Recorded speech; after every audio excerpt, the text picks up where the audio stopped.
Okay, welcome everybody. And we'll let you all get settled just for a minute as you join in and get settled for the webinar here.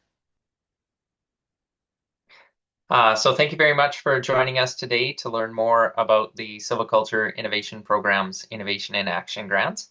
I'm Matthew Piper. I'm the lead facilitator for the Silviculture Innovation Program, and I'm excited to be your host for today's presentation and the following question and answer period. I'm joining in from Salmon Arm, BC, the traditional unceded territory of the Secwepemc people.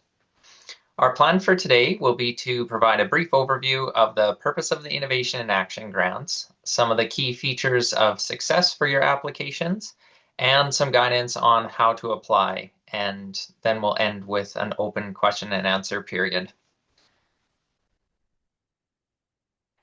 As the hosts of this gathering today, the SIP team is grateful to live, work, and be in relation with people from across many traditional unceded territories, covering all of the regions of British Columbia. We're honored to live on this land and are committed to reconciliation, decolonization, and building relationships across communities and in our forests. The SIP purpose is to support the stewardship of forests for generations to manage cultural, ecological, economic, and social values. We recognize the ways in which Indigenous peoples have stewarded forests for these values for millennia, and the ways in which the suppression of cultural practices have deeply impacted the forests of BC that we see today. The SIP recognizes and honors what we can learn when we listen to all forms of knowledge to inform our relationship with the living world. Just before we get started today, I do have a few housekeeping items for the webinar. First, you will notice that we're recording the webinar today. So the recording will follow up to the question and answer segment of the presentation today. And we will post the recording online for those that were not able to make it today as well. Next, we will be making note of the chat function located in the bottom toolbar of your screen and what's highlighted here on the slide deck. So you can use the chat to say hello and let us know what traditional territory you are joining us from today. So if you want to hover to the bottom of your screen, find that chat function, let us know where you are logging in from today in the traditional territory. We're going to leave the chat open to all users to make connections and to add comments. If, however, you have a question for one of the panelists or a question that you would like to be addressed through the question and answer period towards the end, we'd like you to please use the question and answer function. So this button is also located in the bottom toolbar to the right, and you can see it highlighted on the slide deck here. So how this will work is that you can submit questions using that question and answer box. And when you click it, it opens and you can enter your question. And then within that box, you can also view all of the questions that other participants have posed. If you happen to like one of the questions that one of your colleagues posed, you can upvote or use the thumbs up. And that helps us to prioritize the questions and allows us to start with some of those higher prioritized questions in the Q&A box. So that's a little bit of the housekeeping. To get us started with today's session, I'm going to hand it off to Jillian Chow-Fraser. She is the Extension Specialist with the SIP, and she's going to provide an overview of the granting stream.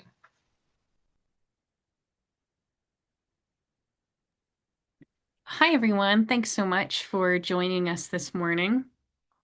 So I'll be providing a kind of high-level overview of the Innovation in Action grants today. So broadly, the Innovation in Action grants support operational research and the implementation of innovative silviculture projects. So the goal is that this funding can help complete smaller projects. It can partially support operational trials. It could reduce financial barriers to completing important monitoring or knowledge exchange elements of larger projects that are already underway or at that shovel-ready stage. The funding supports initiatives that are unique in two ways. First, they have clear, innovative objectives. So when we talk about innovation, we consider it through the lens of approaches, practices, and values. So Innovative approaches are those that take new or holistic paths for designing and implementing this kind of work. So, ones that are collaborative with different partners or new partners, if they're using new tools or new technologies to inform the initiative, these are all kinds of innovative approaches. There can also be innovative practices, which are kind of those straightforward innovative harvesting techniques.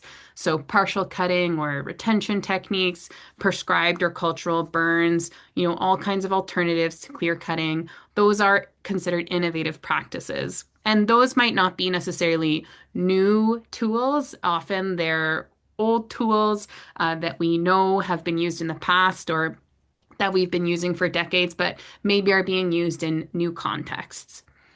And then there's also innovative values. So these are projects that are considering the management of innovative values beyond timber values. So, what are the social, cultural, ecological values that are being managed?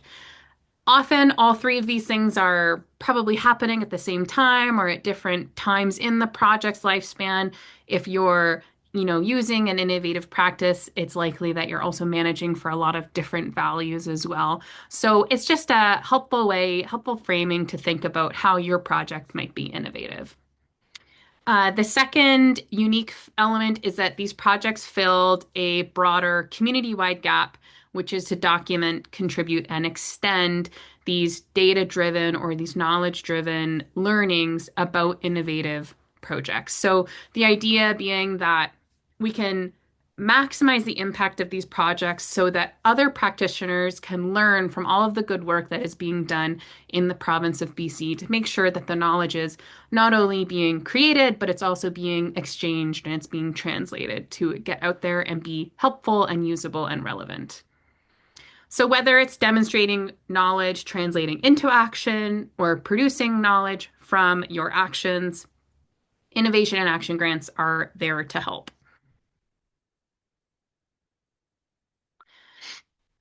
So at this high level, the grants support operational research and or implementation of innovative silviculture projects. They fund that critical space of knowledge creation and also knowledge sharing.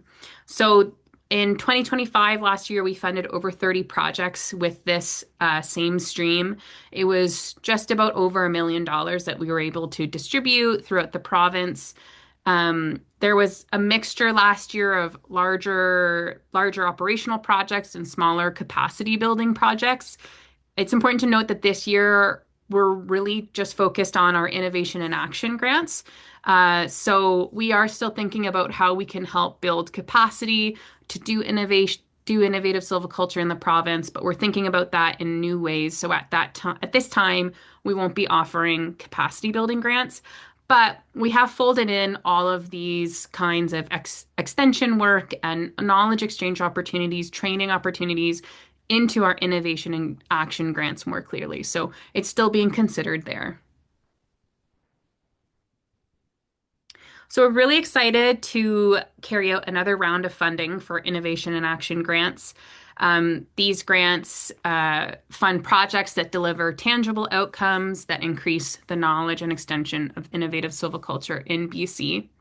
So they can cover activities from the planning aspects of projects, so prescription planning, research and monitoring design, those kinds of aspects, to data collection. So actually collecting data beyond what is required in your cutting permit issuance, or even getting some equipment needs, monitoring equipment, as well as extension work. So the work of developing knowledge sharing products or hosting opportunities to share knowledge or any of those kinds of outputs.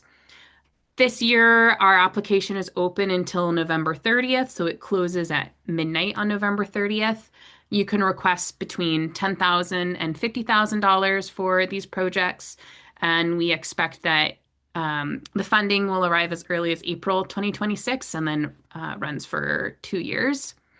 And I'll note here that applicants who have also previously received a SIP grant are eligible to apply again as long as that application is for a new project. So at this time, we're not offering grant extensions for current grants.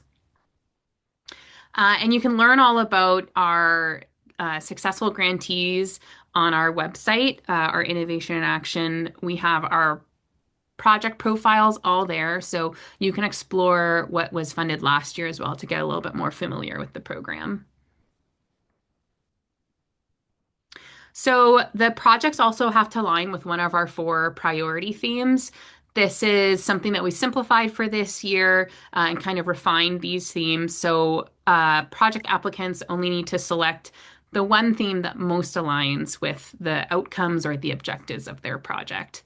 So those four themes are old like in a new like, a burn a day can help keep the wildfire away, thin it to win it, and accounting for innovation. And this fourth one, accounting for innovation, is a new theme for us this year. So the first theme, old like in a new light, is to support the use of partial harvesting or other kinds of innovative silviculture techniques that focus on the recruitment of old growth characteristics. So that could be things like testing novel approaches to emulate the structural and compositional traits found in old growth forests. It could be focused on increasing species or structural and functional diversity of these areas, or even recreating habitat conditions for key species that depend on old growth forest characteristics, or even could be testing different kinds of strategies to even adapt to climate change to still retain those important old forest characteristics. And it's important to note that in our grant guidance, there are objectives for each of these themes that gives you kind of closer look of exactly what kind of things fit into each of these themes. The next theme is for a burn a day helps keep the wildfire away, which is supporting cultural and or prescribed fire as a tool for managing multiple values. This includes eco-cultural restoration, fuels management, or wildfire risk reduction. So this is projects that are testing or employing prescribed and cultural burning. It also could be projects that increase the community's capacity to plan, lead, and implement fire-based treatments. So that could be training in pyrosilviculture or in burn planning. Projects that integrate indigenous knowledge systems and cultural fire practices with modern fire and forestry management, or work like reducing hazardous fuel loads. These are all kinds of projects that could fall into this theme. Our third theme is Thin It to Win It, which is the exploration of prescription development uh, and implementation of partial harvesting or thinning for the improvement of forest resilience, the reduction of wildfire risk, and the management of forests for multiple values. So, this is using thinning and variable retention to restore structural complexity.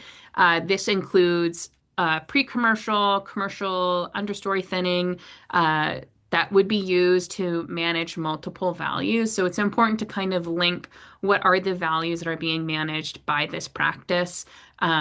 Those are really tightly linked. So whether that's for wildfire risk or these other kinds of components, as well as extension on ways to actually demonstrate how to integrate the thinning into prescriptions and harvesting operations in ways that can achieve these multiple values. So timber and non-timber objectives.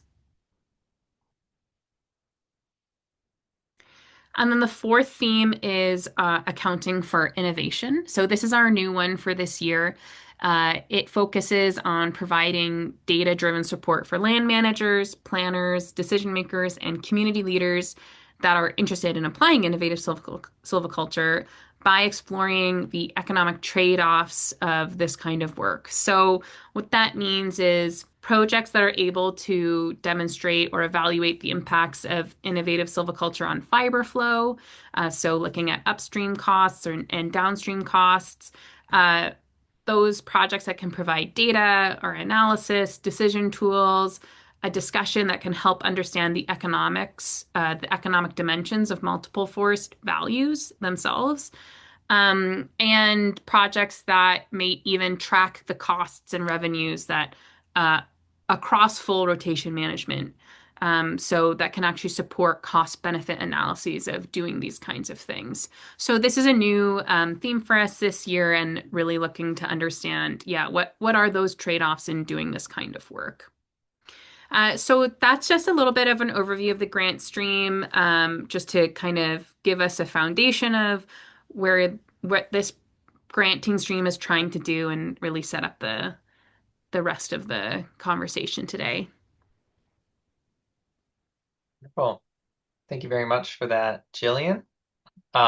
Just before I pass it off to Kira, our next speaker, just in the event some of you joined us a little bit after the housekeeping remarks at the start, there's a couple features that are available to you. If you hover over the bottom of your screen, you will see that there's an option to use a chat function. So you can use that to interact with your colleagues. You can also see that your colleagues have indicated which traditional territory they're logging in from. So we'd encourage you to make use of that. And I see some of you are starting to use the question and answer as well. So if you also hover over the bottom of your screen, you will see a Q&A button. If you click that, you'll be able to submit your questions, and you'll also be able to see the questions of your colleagues. And just a reminder that you can actually give a thumbs up if there's questions that you think should be prioritized in the question and answer period. So next, I'd like to introduce Kira Hoffman. She is the extension lead on the operations team, and she's going to provide some insight on key elements of successful applications. Thank you. So this was a big learning for us this year. We were able to really get an idea of what worked well in grants and what didn't. And so the first cohort is always a learning experience for both grantees as well as the people who are administrating the grants. So when we looked through grants, and we had a better idea about how to fill out the grant guidance so that it was more thorough and that people understood a little bit more about what we were asking for them and how they could deliver on their grants. Some of the past grantee project elements that were successfully awarded looked at evaluation of fuel loads, so wildfire risk reduction in different parts of the province. There was projects that looked at the impacts of thinning, so not just doing the activity, it's not so much as the what as the why. So the why is really important, and Jillian really spoke to what makes things innovative. It's really the why you're doing it. So management from multiple values, how to understand best practices when working in different communities or tenure types. Some of the monitoring of treatment effectiveness was really important, using different tools, data collection on different objectives. So we had people looking at coarse and fine woody debris, different canopy, basal, and soil disturbances. So these are all important components of monitoring programs. And then there was also grants that really looked at the weaving of Indigenous knowledge systems with other forms of science and knowledge. And this was brought into project design and outcomes. So just stressing as well that success comes in many forms. And so we're not always just looking for quantitative data. So we're also looking for qualitative outcomes as well. So that's important to consider, especially as we talk through extension.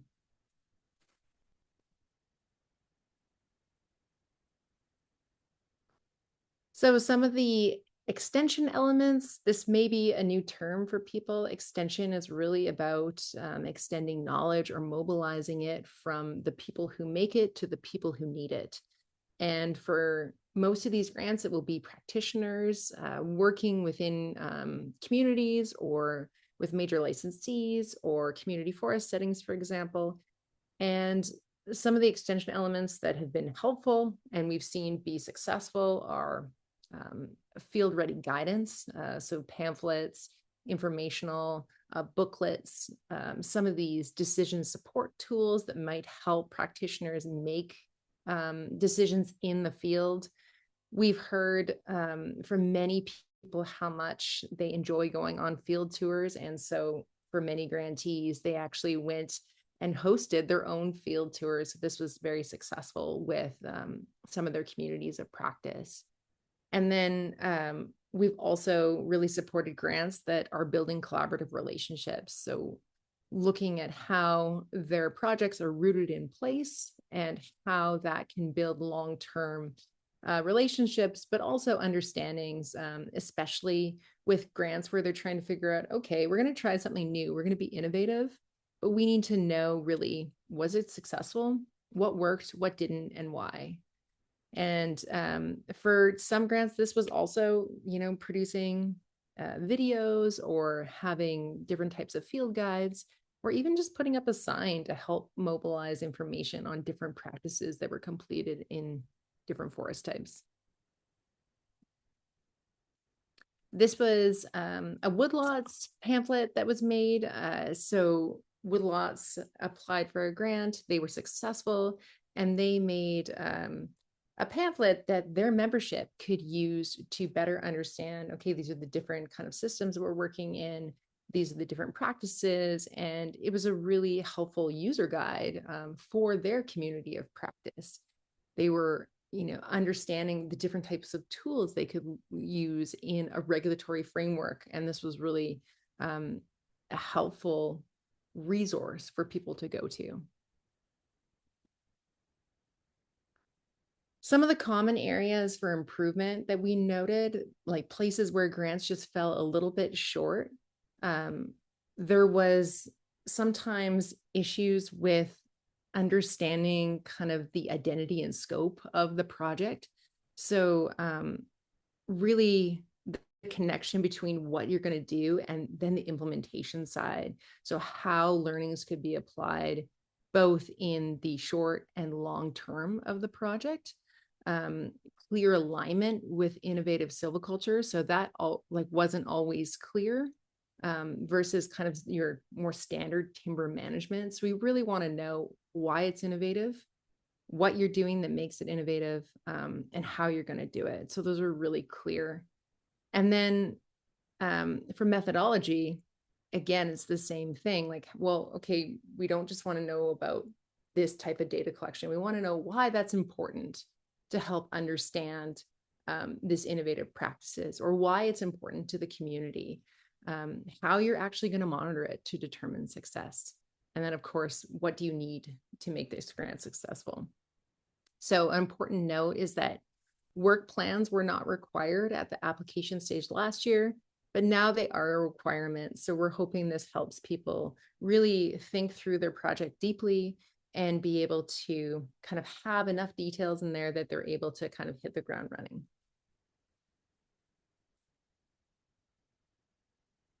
We really also want to see collaborative partnerships as a huge priority of our granting streams. So whether that's co-creation or co-leadership or support, we want to make sure that ethical research guidelines are in place for your organization, and also that they meet desired principles that align with the SIP strategic vision and mission. And so making sure that appropriate permissions are in place, that you're working with and engaging with kind of the broader community, whether that's licensees or different land managers or higher order land use plans, and then of course government agencies as applicable.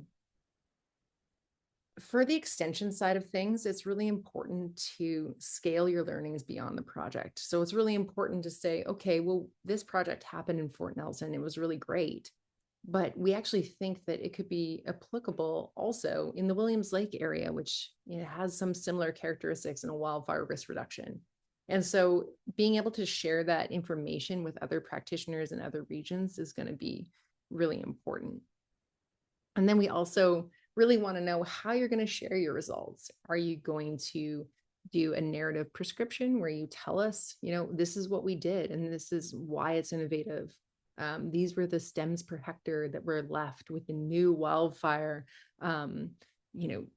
wildfire risk reduction planting standards. So we really want to know the details of your information and how you're planning on using it into the future. And of course, all this information is in the grant guidance. It's been updated to 2025. So if you're looking for information in there and you're not finding it, we do really encourage you to get in touch, because we If we don't know the answer, we're going to find it. But most of it should be in there. And for budgets, one thing we noticed that last time people didn't provide a lot of transparency and details in their budgets. So we have a group of external reviewers, and we want those reviewers to really understand kind of the full picture. Do you have other funding support? We encourage in-kind support for grants. That's okay, especially we understand that $50,000 may only be a portion of your grant if it's part of a larger project. So we really want to see kind of a realistic budget that matches the project that you are proposing to do. And for the monitoring and evaluation side, we really want to be clear, okay, like how did you do innovative silviculture? What can we learn from that? And what can be measured so that we can share that information to other practitioners? One of the big things that we really noticed is that some grants really promised a lot, and they weren't probably going to be able to deliver on that. Again, that goes back to that transparency. We really want to see if you're working with other partners or you have other project funds. That's not something that we see negatively. So that's a positive collaboration. And we want to know that it fits within a portion of a larger grant, or that you have the capacity and collaborations in order to make your project successful. So kind of the final tips for success is, again, grant guidance is your friend. Hopefully you can find all the information in there. Take your time to go through things, try and make sure that you're answering the questions to the best of your knowledge. And if you aren't quite sure, maybe seek a review of your application from a colleague or a friend. Have you been able to explain what you're trying to do really clearly? Is anything really key missing? And then we have these 5 project elements, and we just encourage you to go back to them. That's what reviewers are looking at. That's what we'll be looking at, and just making sure that you're constantly going back to those 5 project elements, which will really help with a successful project. We talked a little bit about extension. One thing that we really worked on this year was kind of building a primer for extension. There's a lot of information on extension in the United States, but very little of it in forestry in Canada, and specifically in British Columbia. There's many people that remember the Forex, so the Forest Exchange Days, that used to be a program hosted by the government of BC. We kind of dive into the history of extension, there's many forms of extension, and then how to kind of produce your own extension and some of the tools and barriers to doing it. So this new manuscript is available on our website, and with illustrations by our program manager, Laura Stanton, that just kind of shows, well, there's many different ways of sharing knowledge. There's different types that can be useful at different times. And we kind of talk about the different forms of extension and where and when you can use them to successfully translate knowledge. The other kind of key resources we talked about was some of the commonly asked questions, as well as application guidance. And then again, just making sure that you're going back and kind of looking at those successful grants for last year. What worked well? Is there a project that's very similar? Is there a region that you see is not represented in grants? So those are the kinds of things that you might want to look at. And again, the information is all accessible through our website. And next, how to apply. Great. Thank you so much, Kira. Now I'd like to hand it over to Laura Stanton. She's the program manager with SIP, and she's going to provide some details on how to apply and how to use the grant submission portal. Laura. Hi, everybody. Thanks for joining us today. And I am going to walk you through kind of the nuts and bolts of how to apply. So the first thing is our application process is hopefully quite straightforward. we have a online portal called Good Grants, and that is what we're using to accept all of our applications. There's no mail-in, no email applications. It's the same thing as we did last year. Good Grants, benefit of that is it allows you to set up a profile, which allows you to work through the application questions, save it, and come back to it later, which should be really helpful in slowly picking away at it if that's how you choose to fill this out, as well as, yeah, just be able to take your time as you answer the questions. So the first step that we recommend is going through the grant guidance document and review the checklist at the end of the document, and that'll make sure that you have everything in place before you get started. Then next, you can create a profile on the grants portal, and it's really straightforward. I'll kind of go through a little bit on that later. And then you answer the questions and submit your application through the grants portal. So to use Good Grants, we have 4 major browsers that are accepted.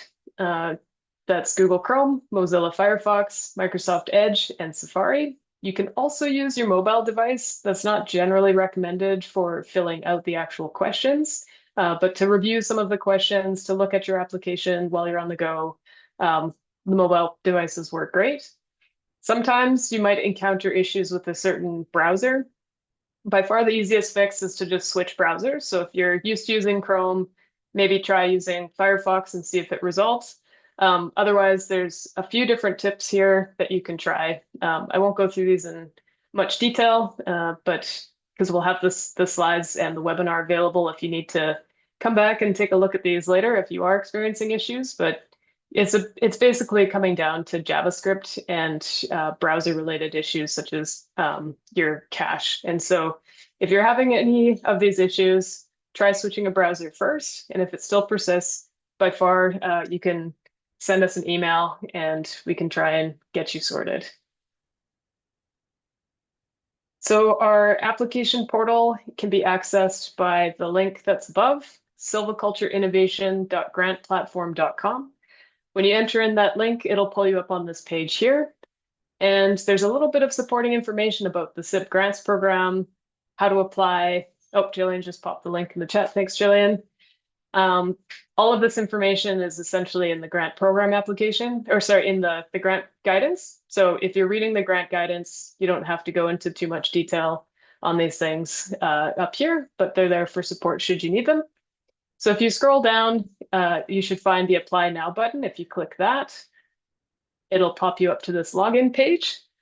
If you applied for a grant with us last year, you should still have a Good Grants account set up. So you can just use your login credentials that you used with us last year. You may have a Good Grants account set up through other granting programs.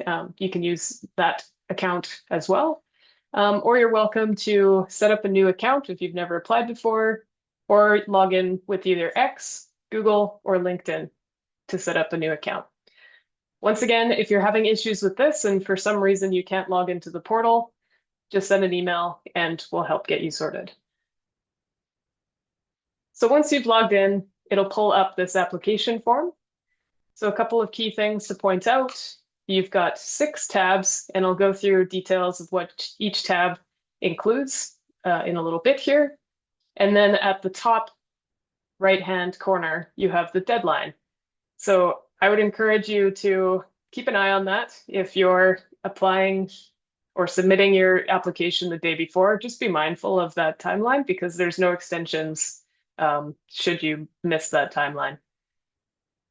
Fill out all of the required fields in order to submit your application. So as you go through all the tabs, there'll be a number of different questions. If you miss a required question, it will ask you to go back and complete that question before you can submit. And then as another hint, make sure you answer all questions thoughtfully and thoroughly and provide key details.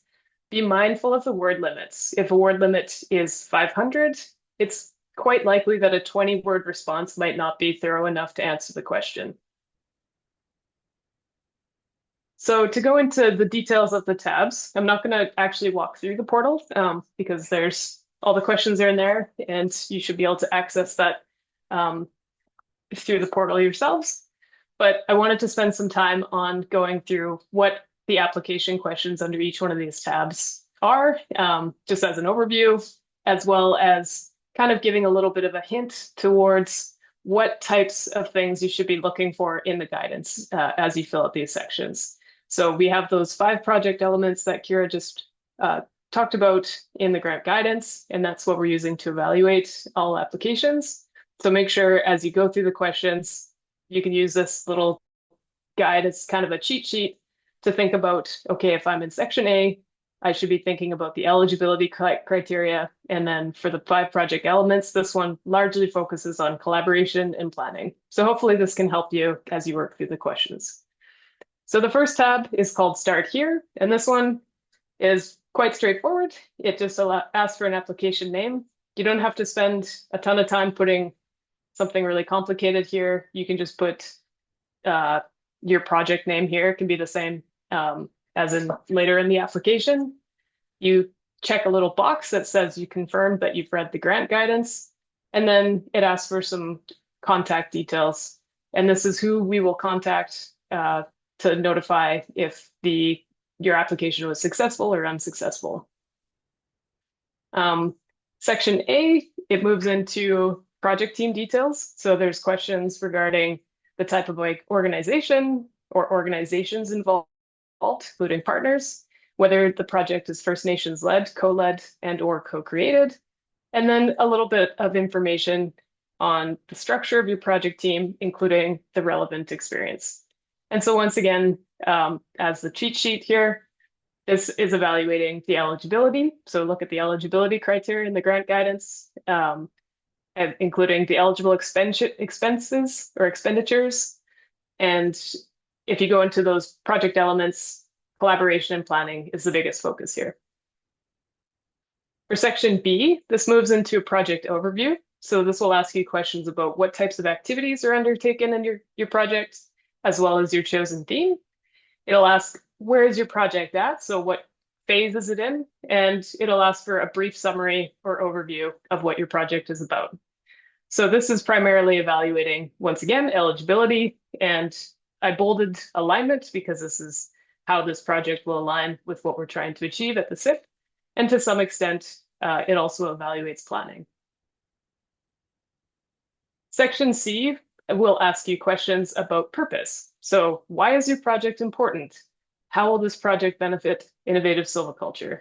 And it'll also ask you to provide a little bit of an explanation for why you chose the theme that you did. So this section is primarily evaluating alignment and impact, and to some extent, it is also evaluating collaboration and extension.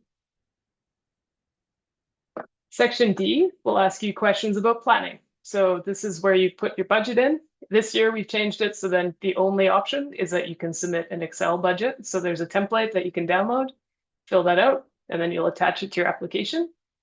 It'll ask you about your project area, any constraints and barriers, things that would potentially limit the project being completed within the specified timeline. And then it'll also give you an opportunity to attach letters of support. So this section is primarily evaluating planning, and to some extent, also evaluating collaboration. And the last section is section E, and this will ask you questions about reporting and deliverables. This is largely the question or the section about extension. So it's going to ask you questions about short, medium, and long-term learnings or outcomes. It's going to ask questions about your extension outputs or products and your target audience. And it's also going to ask you to identify 3 indicators or measures of success out of a number of different ones that we've provided. And this is going to help us have indicators across all the different grants that are going at the same time for the SIP. So then we can kind of pool that information and report out on the impact that the grants are having for the SIP. So this section is primarily evaluating alignment, impact, collaboration, planning, and extension. So that's just an overview on all the different tabs on Good Grants. Hopefully the application process is fairly straightforward. If you're struggling with anything, you're more than welcome to send us an email, but we hope that it's a lot more straightforward for applicants this year, and that these sections make a lot of sense as you fill out your application form. And that is all for me, Matthew. Wonderful. Thanks very much for that, Laura. We're going to open it up to the